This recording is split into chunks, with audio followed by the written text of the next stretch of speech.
2 நாள் ஊரில் தான். அதுக்கு முன்னாடி இன்றைக்கி வேலையெல்லாம் முடிச்சிடலாம் அப்படின்றனால மார்னிங் நகை கடைக்கு ஒரு வேலையாக போயிருந்தோம். அதை முடிச்சுட்டு அப்படியே பூ வந்து மல்லிகைப்பூ இப்போ ரொம்ப நல்லா ஃப்ரெஷ்ஷாக இருக்குது. உதிரிப்பூ ஒரு 1/4 கிலோ வாங்கிட்டு வந்தோம். ஹஸ்பண்ட் வந்து இப்போ ரீசெண்டாக எனக்கு ஒரு மொபைல் கிஃப்ட் பண்ணாங்க. அதுக்கு வந்து டெம்பர் கிளாஸ் ஒட்ட வேண்டியது இருந்தது. அது போயிட்டு ஒட்டிட்டு நம்ம காருக்கு நம்பர் பிளேட்டும் வந்துருச்சுன்னு சொன்னாங்க. அதையும் போயிட்டு வாங்கிட்டு வந்துடலான்ட்டு தான் போயிட்டு வாங்கிட்டு வந்தோம். இதெல்லாம் முடிக்கவே கிட்டத்தட்ட 1:00 கிட்ட ஆயிடுச்சு. அப்புறம் வந்து ஒரு இன்விடேஷன் வந்து பிரிண்ட் பண்ண வேண்டியது இருந்தது. அதுவும் பண்ணிட்டு வந்துடலான்னு சொல்லிட்டு ஷாப்புக்கு தான் போயிருந்தோம். அதோட நியர் ஊருக்கு வந்தாச்சு. இந்த டைம் வந்து ஒரு ஃபங்க்ஷனுக்காக தான் வந்திருந்தோம். நம்ம வீட்டில் தான் ஃபங்க்ஷன்.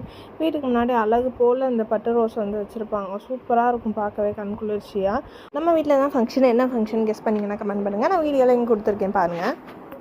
ஊர்லேருந்து வரும்போது வெத்தலை செடி அங்கேருந்து எடுத்துகிட்டு வந்திருந்தேன். ஆல்ரெடி நம்ம மிளகா செடி வச்சுருக்கோம். அது இவ்வளோ தூரத்துக்கு வந்திருக்கு. அதோடு சேர்த்து இந்த வெத்தலை செடியும் வச்சிடலாம். இங்கே உள்ள மண் நல்லா இருக்காது. அதனால் அந்த மண்ணையை சேர்த்து எடுத்துகிட்டு வந்திருந்தேன். இங்கே அந்த ஒரே ஒரு தொட்டி இருக்குது, அதில் ஊண்டி வச்சிடலாம் அப்படின்றனால. தெரியல வருதா இல்லையான்ட்டு பார்ப்போம். அம்மாட்ட கொடுத்துட்டேன். அம்மா தான் எடுத்து ஊண்டி வச்சுக்கிட்டு இருந்தாங்க. அது வேறு பாருங்களேன், அப்படி சூப்பராக ஒரு தண்டில் மட்டுமே 3-4 வேர்கிட்ட இருந்தது. நல்லா பதிஞ்சிச்சு அப்படின்னா ஒவ்வொன்றிலேருந்து கிளை வர்ற மாதிரி இருக்கும். எப்போ ஊருக்கு போனாலுமே ஹஸ்பண்ட் தோப்பில் போயிட்டு தேங்காய் பறிச்சிட்டு வந்துடுவாங்க. இந்த டைம் நல்ல மழை, அதுவும் இல்லாமல் இளநீ தேவைப்பட்டுச்சு அப்படின்றனால இளநீ எடுத்துக்கிட்டு ஒரு 6 தேங்காய்கிட்ட இருந்தது. அது மட்டும் எடுத்துகிட்டு வந்தோம்.